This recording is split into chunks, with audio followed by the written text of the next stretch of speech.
دې بني اسرائیل یو ښځه وه او دا ډېره بدکاره وه. الله تبارک وتعالی ورته حسن هم د انتها نه زیات ورکړی، ډېر زیات حسن ولا الله تبارک وتعالی ورکړی. نو دا څومره حسن چې ولا الله ورکړی که نه، نو دومره دې کې بدکاري م زیاته وه، بدکاري م زیاته وه. او په دې بدکارۍ باندې به دې دومره پیسې پیدا کولې که نه، ځکه چې غټ غټ خلک په وله راتو چې دې ځان ته یو لوی محل جوړ کړی و او په هغې کې یو تخت یې جوړ کړی و، دا په هغې تخت کې ناستله لکه د بادشاهي، په هغې تخت باندې به ناسته وه، دا په هغې تخت باندې به دا کېناستله او په هغې به ناسته وه چې بدکارۍ له به کوم خلک راتو، بس د هغې سره به یې بدکاري کوله. دا د دې مشغله وه، ډېره پیسه یې جمع کړې وه، حسن هم و، مال هم و، بس عیاشۍ یې کولې. د الله تبارک وتعالی قدرت او په دې بني اسرائیلو کې یو نوجوان هلک و نوجوان، بې واده هلک و نوجوان، دې ورځ د دې کور په دې مخه تو د دې د محل دروازې او ګیټونه کوله وو او دا په دې کور کې مخامخ ولاړه وه. د هغه بې اختیاره نظر اوچت شو په دې ولګېد چې دا یې ولیدله، سترګې ښکته کړې، خو د دې هغه حسن او هغه شکل و صورت د هغه په ذهن کې راغی، د هغه زړه ته پرېوت، د هغه زړه ته پرېوتو هغه شکل و صورت او د هغې هغه حسن د ده زړه ته پرېوت. سر یې ښکته کو، استغفار یې شروع کو، لاړ، خو د دې هغه شکل و صورت د ده د ذهن نه نه وتو. چېرته ذکر کوي هم د دې شکل و صورت مخې له راځي، چېرته په تهجد ولاړ دی هم د دې شکل و صورت مخې له راځي. نوجوان په عبادت کې ښه زور ولګو، ښه زور یې ولګو، روجې ونیولې خو ښځه تې یېره نه شوله، حتی در دې پورې چې ځان له سزا ورکول شروع کړو، سزا ورکول یې ځان له شروع کړو. پرله پسې 3 4 روجې مسلسل په ناره ونیولې، روژه ماته یې پکې م نه کو، پېشمنۍ پکې م نه کو،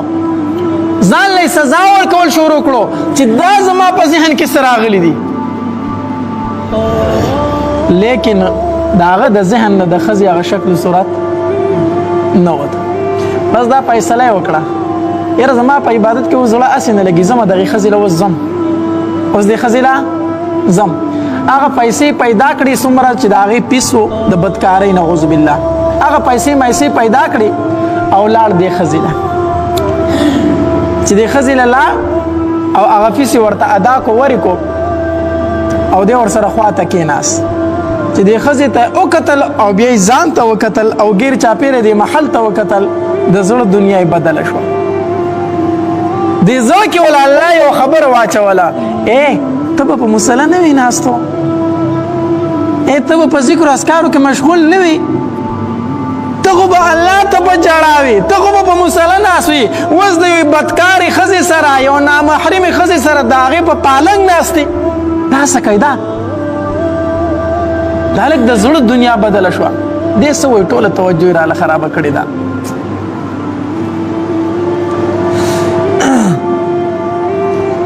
ښه هلک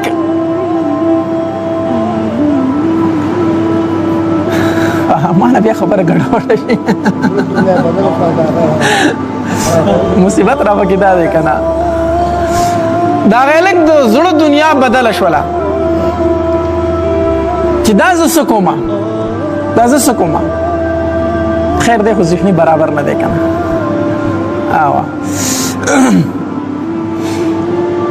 په دې کې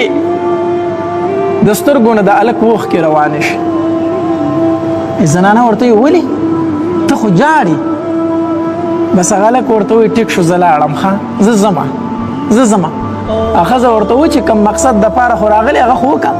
بیا ځه خبرې را سره نه کوې مه کوه، خو پیسې مې درنه اخېستې چې د کوم غرض دپاره راغلی خو وکړه که نه. هغه هلک ورته وایي نه زه د خپل رب نه یېرېږم، زه د خپل رب نه یېرېږم چې دا خبرې وکړه. د هلک بدن په لړزېدو شو، زه د الله نه یېرېږم، زه د الله نه یېرېږم. ښځه ورته وایي ته خو عجیبه انسان یې، زما چې څومره ژوند دی څومره ژوند دی، ما له دې ځای له چې څوک راغلي هغه د خپل مقصد پوره کول نه بغیر بیا واپس نه دی تللی، هم خپل مقصد پوره کړی بیا تللی دی ته څنګه انسان یې نوجوان هلکې بې واده هلکې دومره په تا باندې د الله یاره ده هغوی نه زه نشم کړی هلک د دې ځای نه ووتو لاړ خپل کور ته د الله په دربار کې پرېوتو وی جوړل الله دا ګناه راته معاف که الله تا راته د یو بدکارې ښځې مخ وخو الله ما معاف که الله اوس د دې زنانه په زړه کې یو خبره پرېوتله ګورئ زنانه په زړه کې یو خبره پرېوته دا هلک چې لاړ د زنانه په زړه کې دا خبره پرېوته چې دې نوجوان هلک ته وګوره بې واده هلک ته وګوره د هغه په زړه کې دومره د الله یره ده او زما په زړه کې د الله یره نشته دی تا زه ولې د الله نه یریږم یاره دې خبرې په زړه کې لږه څه کړله ملامته کړله فیصله یې وکړه زم توبه وباسم زه درته وایم د نیکانو خلکو سره کښېنئ د نیکانو خلکو سره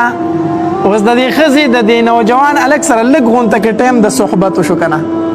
یو 15 منټه ورسره صرف کېناستله هلک هم راغلی او د بدکارۍ په نیت باندې خو واپس ترې نه لاړ هلک نیک هلک و بدکاره ښځه چې د نیک هلک سره کېناسته د هغې ژوند څنګه بدلېږي ګوره ورته د نیکانو خلکو سره بعضې اوقاتو کې هسې د دوی مجلس ته ځئ هسې د دوی سره ناسته کوئ چې د دوی سره دې ناسته کول ګورې ستا به ژوند بدلېږي ښه د دې ښځې هم د زړه دنیا بدله شوه ملامته شو چې دا زه څه کومه او د کوره را روانه شوله وی ځم چې موسی علیه السلام ته ووامه چې الله تبارک وتعالی ته وفرمایي چې ما معاف کړي زه توبه وباسم اوس دا راله نو موسی علیه السلام خپل قوم ته بیان کوي وعظ او نصیحت کوي نو دې زنانه یو سړي ته وویل وی ته لاړ شه موسی علیه السلام ته ووایه چې پلانکۍ راغلې ده څوک راغلې ده پلانکۍ راغلې ده او ستا سره میلاوېدل غواړي دا خو مشهوره ښځه وه تمامې دنیا پېژندله الله وله حسن هم ورکړی و مال هم ورکړی و او بل دا چې بدکاري به هم کوله نو څومره غټان خلکو چې هغوی پېژندله نو دا بعضې خلک هم په سوال جواب باندې نه پوهېږي په سوال جواب و ته ورته ویل که دا خبره هلته داسې وکړه نو چې هغه لاړ شي نو داسې ورانه وجاړه به یې وکړي چې بس اروغه خبره به له څه کړي ورانه کړي هغه سړی هم داسې و هغه هم لاړو موسی علیه السلام بیان کوي او دی ورته وایي پلانکۍ راغلي د ستا سره یې کار دی ستا سره یې کار دی اوس هغو تمام خلکو پېژندله موسی علیه السلام له الله ډېر جلالي شان ورکړه غوسه به ډېره سخته ورتله نو موسی علیه السلام وویل چېرې زه اوس بیان کوم او د بیان په دوران کې ماته وي چې پلانکۍ ښځه ستا سره میلاوېږي خو ټول خلک پېژني نو دا خلک به زما متعلق څه وایي چې ښه د هغې د موسی علیه السلام سره کار دی د هغې د موسی علیه السلام سره کار دی موسی علیه السلام هغه کس ته وي ورک شه هغې ته وایه چې نه میلاوېږي تا سره زه لړکېږه ستا سره هغه نه میلاوېږي دا خبره یې وکړه هغه کس راغی وی ته خو د موسی علیه السلام ډېر زیات بدې شي ډېره زیاته ناخوښه یې په هغه خو ستا نوم بد ولګېده چې ما ورته یې پلانکۍ ستا سره میلاوېږي ډېرې بدې نه دی تا ته وویلې هغه په ژړا شوه وی زما نه به بلکل نفرت کوي ځکه زه ډېره ګناهګاره یم هغه د زمانې پیغمبر دی او زه یو بدکار یم هغه به زما نه ولې نفرت نه کوي په ژړا شوه واپس را روانه شوه کور ته راله جاړي چې زه څه وکړم زه توبه څنګه وباسم جاړي کور ناسته ده په دې کې موسی علیه السلام چې بیان ختم کړو که نه د الله تبارک وتعالی د طرف نه ورته وحی وشو دا ښځه په دې دوران کې چې په کور کې ناسته ده په جړا سر ده د بار نه ورته ور وټکېده بار نه ورته دروازه وټکېده ښځه اوس دروازه نه کولاوي ځکه هغې ته پته وه چې بیا به څوک بدکارۍ له راغلي یاره کو زه ورته وایم چې ما دا کار بس کړی دی خو بیا به ما مجبوره کوي پرېږدي مې نه په زور به راسره بدکاري کوي او ما خو توبه ایستلې ده زه خو د توبې ځان له څه طریقه ګورم چې الله مې توبه په څه طریقه قبول کړي ښځې دروازه نه کوله ولا بار نه بار دروازه ټکېږي زنانه په یاره لاړه چې زه کو هر څوک زه به ورته په خپو پرېوځم چې ما معاف که نوره بدکاري زه نه کومه چې ورې کولاو کو څه ګوري چې مخامخ د زمانې پیغمبر ولاړ دی حضرت موسی علیه السلام ولاړ دی دا ورته وایي حضرت تاسو زما په دروازه کې دا خو هغه دروازه چې دلته ټول عمر زناکار او بدکار راځي ماته دا ورټکوي نن پکې د وخت د زمانې پیغمبر ماته ولاړ دی حضرت تاسو دلته موسی علیه السلام ورته فرمایل وی خورې زه دلته وی ولې رالی وی ځکه رالم چې کله ما هلته واز او نصیحت بس کو وی الله تبارک وتعالی ما ته ستا په سر باندې رټنه راکړه تا توبه ایستلې الله قبوله کړې نه بلکې الله ته دومره خوښه شوې دومره نږدې شوې چې ستا په سر الله زه ورټلم ستا په سر یې زه ورټلم چې موسی کومه زنانه چې راغلې وه دا ما ته ډېره زیاته نږدې زنانه ده هغه توبه ایسته هغه ما ته رانږدې شوې ده او تا ورټله موسی داسې څوک کوي خورې ما معاف که زه درنه معافۍ غوښتوله راغلی ما معاف که الله ستا مغفرت کړی دی او زنانه خو پوه شو چې زما رب څومره مهربانه دی ما خو الله ته څه ویلي هم نه دي ما خو الله ته لاس لا نه دي اوچت کړي ما له شرم راځي ما له حیا راځي زه به په کومو سترګو الله ته لاس اوچتوم زه به په کومو شونډو الله ته چې الله ما معاف کا زه خو جاړم په زړه کې ځان خورم چې الله ما به معاف کوي څنګه ما به څنګه معاف کوي ما خو لا څه ویلي نه دي او بلکې زما توبه په اسمانونو کې قبوله شوې ده زما رب دومره مهربانه دی دومره مهربانه موسی علیه السلام ته واپس لاړ زنانه سوچ کې چې یاره دا کور خو به اوس پرېږدم دا بنګله خو به پرېږدم ځکه زه خو یوه زنانه یم یوازې پاتې کېږم یوه مې خادمه ده مونږ دوه تنه زنانه یو مونږ به د نارینهو نه ځان څنګه خلاص کړو دلته خو به هغه بدکاره خلک په هغې زوړ نیت باندې راځي دلته زه دا ځای پرېږدم ښه چې پرېږدم نو چېرته به ځم بیا به چېرته ځم ښه ځایمه چېرته به ځم په ساراونو به شپې کوم فکر ورته راغی چې یاره کم نوجوان هلک چې دلته راغلی و بیا د هغه د وجې نه زما ژوند بدل شو زه م هغه له زمه پیدا کوم هغه ته به وایم چې زه به ستا خادمه یم زه به ستا خدمت کوم خو ما د ځان سره پرېږدم هغه هلک له به لاړ شم او د هغه به خدمت کوم چې د کوره ووته تپوس یې کو هغه نوجوان هلک کوم ځای دی علامات یې ښودل حتی تر دې پورې چې هلته یې ځان ورسو چې ځان یې ورسو وی پلان کې کم ځای دی وی دغه کوټه د بدیک ځاله په عبادت کې مشغولي وی ښا دې چې دروازه وټکوله او الک چې دروازه کوله وکړه او دې ته وکتل چې و دا خو هغه زنانه ده چې کومې زنانه له زه بدکارۍ له تلم دا خو هغه زنانه ده چې زما ټول عبادت یې ماله خراب کړی او زما د فکر او د ذهن نه نوتله دا بیا دلته راغلې ده ویرېد دا هلک چې دا ځل په ما پسې کور ته راله او دا ځل مې د ایمان نه خلاصوي دا ځل مې د ایمان نه خلاصوي هلک د دې یاري د وجې نه چې داسې وکتل چغه یې ووهله په ځمکه راتاو شو بېهوشه شو دوی وړکه او راوړکه و هغه ساه ورکړې وه او وفات شو په دغه ځای باندې په دغه ځای وفات شو الله بس خاندان والو ته هم ډېر لوی تکلیف ورسېدو ښځه هم ډېره زیاته خفه وه چې د چا خدمت له راغلي ومه اخو رانه لاړ رخصت شو او ما خو خبره مونه کړه چې زه څه له راغلی ما زما خو د زړه دنیا بدله شوې ده تپوس یې وکړو یاره د دې هلک نور څوک شته دی وی او یو ورور یې شته دی وی زه دلته پاتې کېدل غواړم وی ټیک د مونږ به د هغه نه تپوس وکړو که ستا سره نکاح کول غواړي ځکه دې ښځې ورته خپل ټول تفصیل بیان کو چې ګوره زه یو مشهوره بدکاره پاتې شوې یم خو اوس مې توبه ایستلې او د دې هلک د وجې نه دا کوم چې وفات شو د هغې نه یې تپوس وکړو د هغې ورور نه وله هغه ورته وویل ټیک شو اګر چې دا یو مخکې یو بدکاره ښځه پاتې شوې ده خو چې اوس یې توبه ایستلې نو زما قبول ده زما قبول ده د هغه سره یې نکاح وکړو تاریخ کې لیکلی شوي دي چې د دغې ښځې اووه زامن پیدا شو او دا اووه واړه د بني اسرائیلو اولیاء وو اووه زامن یې د دغه هلک نه پیدا شو اووه واړه د بني اسرائیلو کې لوی اولیاء وو د دې واقع نه موږ ته دوه خبرې معلومې شوې یو خو دا چې زما رب څومره مهربانه دی څومره مهربانه دی او دویم دا چې د نیکانو خلکو په صحبت کې کېنئ د زړه دنیا خو به بدله شي د زړه دنیا خو نیکانو خلکو سره ناسته کوئ رب ډېر مهربانه ذات هر یو څومره لویه ګناه چې انسان کړی الله تبارک وتعالی ورته څه کوي معاف کوي یو ورځ حضرت عمر رضی الله تعالی عنہ مسجد نبوي ته داخل شو. نو چې څنګه مسجد نبوي ته راغی نبی علیه الصلاۃ والسلام چې ورته وکتل نو د عمر رضی الله تعالی عنہ په مخ باندې د جړه اثر و. نبی علیه الصلاۃ والسلام ورته فرمایل عمر ولې خفای جاړي ولې؟ د الله پاک پیغمبره د جمعات ته چې راتنه کېدم په دې دروازه کې یو نوجوان ناست دی او داسې جاړي چې داغه جړه زه وجړولم، داسې زار او قطار سره جاړي چې داغه جړه زه وجړولم. نبی علیه الصلاۃ والسلام ورته فرمایل ښه عمر دا هلک را داخل که چې ولې جاړي زه خو دې تپوس وکړم کنه. نو دا هلک چې را داخل شو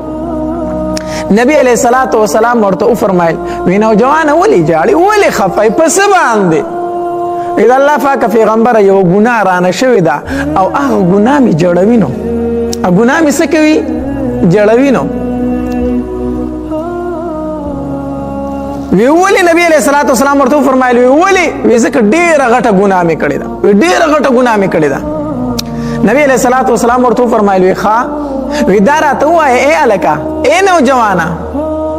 دا راته ووایه چې د الله تبارک وتعالی دا وواړه ځمکې او دا وواړه اسمانونه او دا غر دا لوی دی که ستا ګناه لوی دی؟ هغه نوجوان ورته وی د الله خوږه پیغمبره د دې اوو اسمانونو نه د دې اوو ځمکو نه او د دنیا د دې ټولو غرونو نه زما ګناه غټه ده، د دې نه غټه ده. ښه نبی علیه الصلاۃ والسلام ورته وفرمایل بیا راته دا ووایه که نه چې د الله تبارک وتعالی کرسي لویه ده که ستا دا ګناه لوی دی چې ته پې دومره خپای؟ هغې نوجوان ورته وفرمایل وی زما ګناه لویه ده، د الله د کرسۍ نه زما ګناه څه ده؟ نعوذ بالله لویه ده. بیا ورته نبی علیه الصلاۃ والسلام وفرمایل وی نوجوانه دا راته ووایه چې د الله عرش لوی دی که ستا دا ګناه لویه ده؟ نوجوان ورته وی زما ګناه لویه ده، زما ګناه لویه ده، ما ډېره غټه ګناه کړې که نه. بیا ورته نبی علیه الصلاۃ والسلام فرمایل وی هلکه دا راته ووایه چې د الله تبارک وتعالی ذات لوی دی که ستا ګناه لویه ده؟ وی د الله ذات لوی دی. د الله پیغمبره د الله ذات څه دی؟ لوی دی، د الله ذات لوی دی. نو نبی علیه الصلاۃ والسلام ورته وفرمایل وی هغه لوی ذات په ستا دا دومره لویه ګناه معاف کوي، ته ولې دومره ناامیدی؟ هغه لوی ذات په ستا دا لویه ګناه معاف کوي. هلک د جړا نه بس کړو، لږ طبیعت یې ښه شو. نبی علیه السلام ښه دا دومره غټه ګناه به م الله معاف کوي؟ او الله تبارک وتعالی به درته دا معاف کړي. خو ای هلکه دا خو راته ووایه چې دا ګناه دې څه کړې ده؟ تا خو راته ووایه که نه؟ د الله خوږه پیغمبره ستا د مخ نه ماته حیا راځي، ستا د مخ نه ماته څه راځي؟ حیا راځي، نشم ویلی. نبی علیه الصلاۃ والسلام ورته وفرمایل خیر ووایه دا ګناه څه ګناه ده چې ته دومره وایې چې زما دومره ګناه غټه ده، د ځمکې نه غټه ده، د اسمانونو آخر ګناه څه ده؟ د الله خوږه پیغمبره زما کار چې دی که نه د 7 کالو نه زه کفنونه د مړو نه پټوم، زه کفنچور یم. څوک چې مړی ښخ کړي مدینه منوره کې که نه زه به زه شپې له لاړ شم کفن ترې نه راوپرځمه هغه ترې راپټ کړم مړی بیا پټ کړمه او کفن ځان له به بازار کې خرڅ کړم. دا زما کار دی، کفنونه پټوم د مړو نه. 7 کالو پورې مې دا کار وکړو. د الله پاکه پیغمبره بله شپه لاړمه د انصارو کې یو نوجوانه جینۍ مړه وه، پیغله جینۍ مړه وه. نو چې هغه خلکو دفن کړه زه پسې شپې له لاړمه او د هغې قبر مې کولاو کو. نو چې قبر مې کولاو کو نو کفن مې ترې راټول کو. کفن چې مې ترې راټول کو او را روان شومه نو ډېره پیغله جینۍ وه، ښایسته جینۍ وه، هغه بدن باندې مې سترګې ولګېدې. نو را روان شومه نو شیطان راته وسوسې شروع کړې چې دې سره بدکاري وکړه، دې سره څه وکړه؟ نعوذ بالله بدکاري وکړه. وی د الله خوږه پیغمبره لاړمه د هغې مړې جینۍ سره په قبر کې مې بدکاري وکړه. دا مې وکړو او چې دا مې وکړو وی چې را روان شومه نو هغې جینۍ راته اواز وکړه، هغې مړې جینۍ راته د قبر نه اواز وکړو چې ای ظالمه ای فاسقه د الله نم نه یېرېږې؟ د الله نم تاله یره نه درځي؟ خلک خو دې نه یې نیزه نو د الله نم تاله یره نه درځي چې زه دې د مړو په ډله کې بې حجابه کړم؟ او زه به د قیامت ورځ د الله په دربار کې چې پاسم نو زه به په حالت د جنابت کې ما په ما خو دې غسل واړه دا تاسو وکړه ظالمه د الله نه یېرېږي چې داسې کارونه کوي د الله پیغمبره اوس یېرېږم چې ما به الله معاف کړي دا د کول ګناه وه روایتو کې راځي نبی علیه الصلاة والسلام دا مخ مبارک د غصې نه سور شوی او چې دا کیسه کوله دا مخ مبارک د غصې نه سور شو او چې دا کیسه خلاصه کړه نبی علیه السلام پې ګزار یې پې وکړو وی پاسه بدبخته زما د خوا نه پاسه بدبخته تاله د مړي نه د هغې قبر نه م یره نه درتلله هلته تا بدکاري کوله دومره ته په زړه سخې پاسه زما د خوا نه او ستا دپاره لایق چې دغه جهنم دی ستا دپاره اور لایق دی هلکې د ځان نه خوا نه پاس او دی په جړا روان شو او لاړ یوې صحرا ته او هلته په جړا پرېوتو 40 ورځې شپه ورځ د الله په دربار کې جاړي الله ما معاف که الله ما معاف که په دې 40 ورځ باندې دعا غواړي وی الله کو چېرته زما د دعا تا معاف کړي که نه نو نبی علیه الصلاة والسلام او صحابه کرام پې خبر که زما په دې توبه باندې خبر که چې ما دغه توبه قبوله کړې ده چې زما نه لږ نفرت کم شي او الله کو زما توبه نه قبلوي که نه زما توبه نه قبلوي نو د اسمان نه اور راولېږه او ما پې وسېځه خو د اور په جهنم مې مسېځه الله چې څه سزا راکوي هغه په دنیا کې راکړه ما په اور وسېځه خو د جهنم د اور نه مې خلاص که الله دا دعا یې وغوښتله چې دا دعا وغوښته دې کې جبري علیه الصلاة والسلام راغی نبي علیه الصلاة والسلام لره دا الله محبوبه الله تبارک وتعالی راولېږلم زه در باندې هم سلام کوم او الله تبارک وتعالی در باندې هم سلام کوي نبی علیه الصلاة والسلام فرمایل وعلیکم السلام ورحمت الله وبرکاته دا راته وایي جبریل رالی څنګه جبریل څنګه رالی دا الله محبوبه الله تبارک وتعالی یو څو تپوسونه ستانه کړي او جواب یې درنه غواړي نبی علیه الصلاة والسلام په یاره کې شو الله زما نه تپوس کې جواب یې رانه غواړي وی الله تبارک وتعالی فرمایي چې زما محبوب ته ووایه چې خالق ته یې کو خالق زه یم د دې مخلوق پیدا کوونکی ته یې کو زه یم نبی علیه الصلاة والسلام ورته وایي نه زما رب خالق ته زما رب خالق ته زه نه یم خو زما محبوب ته ووایه چې رازق ته یې کو رازق زه یم جبریل رازق زما الله دی زه نه یم خو زما محبوب ته ووایه چې توبه قبلونکی ته یې کو زه یم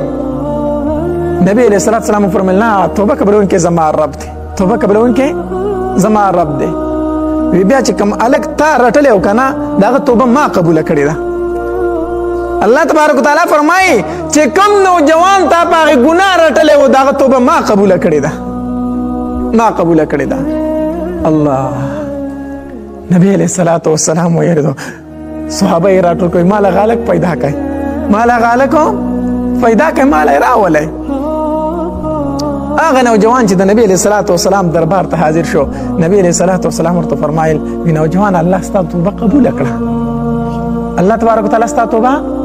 قبول کړه الله تبارک وتعالى دومره لوی لوی ګناونه هم معاف کوي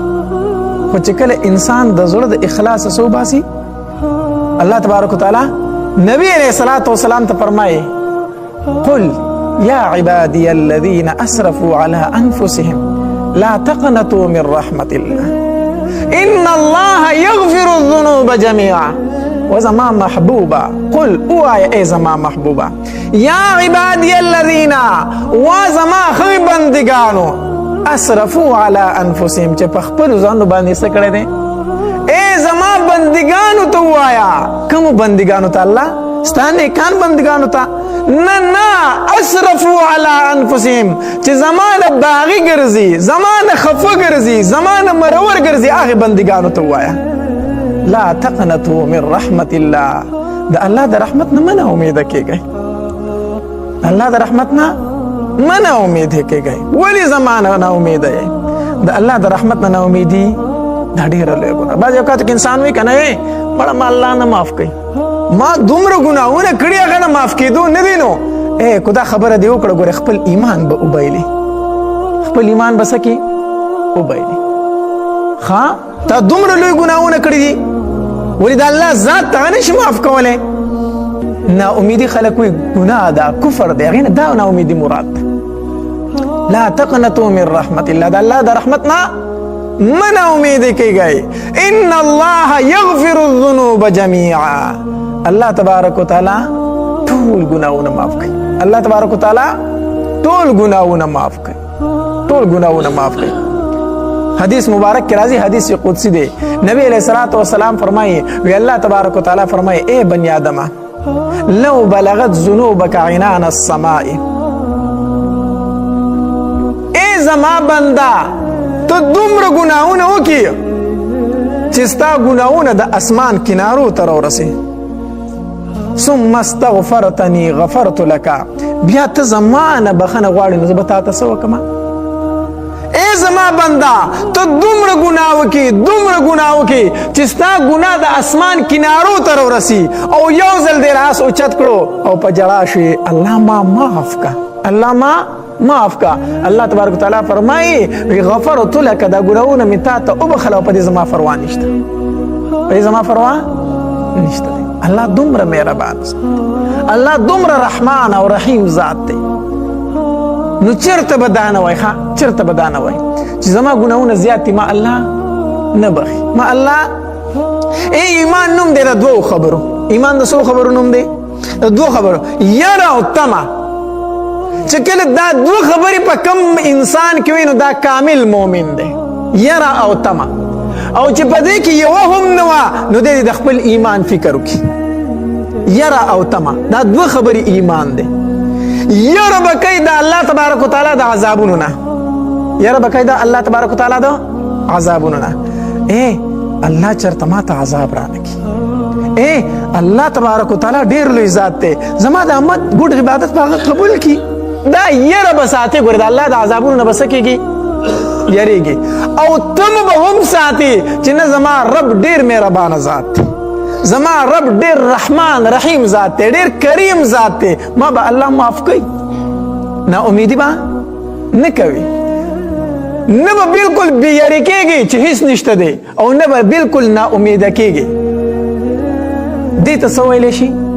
ایمان ویلی شي. ایمان مجموعه د دې دوو خبرو. نو غرض می دا کوم چې الله تبارک وتعالی په دربار کې نا امیدي نه د فکر.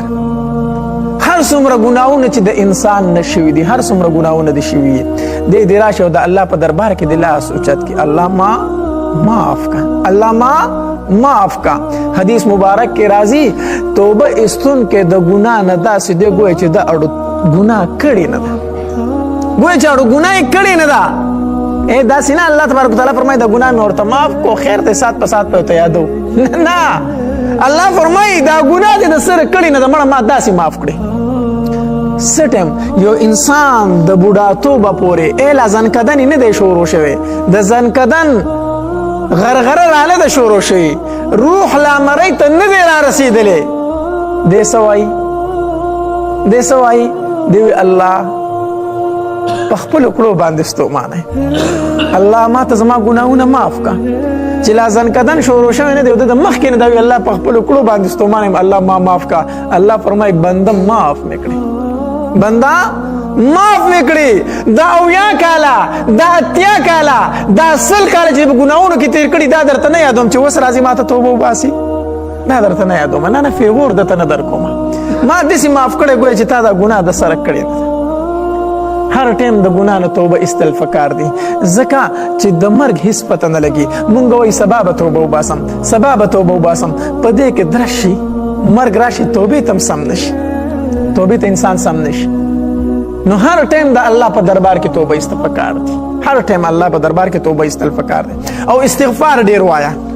استغفار وایا، روزانه کم از کم 100 فیری دا وایا استغفر الله، استغفر. اوږد استغفار نشي ویلی، استغفر الله ربي من كل ذنب واتوب الیه، دا نشي ویلی کنه. نو صرف دوره ویلی شي کنه استغفر الله، استغفر الله، استغفر الله. دا د الله نه بخنه غوښتل دي کنه. خو دې کې یو خبره شرط دی، هغه دا شرط دی چې کوم ګناه دې کړی هغه به فوراً پرېږدي.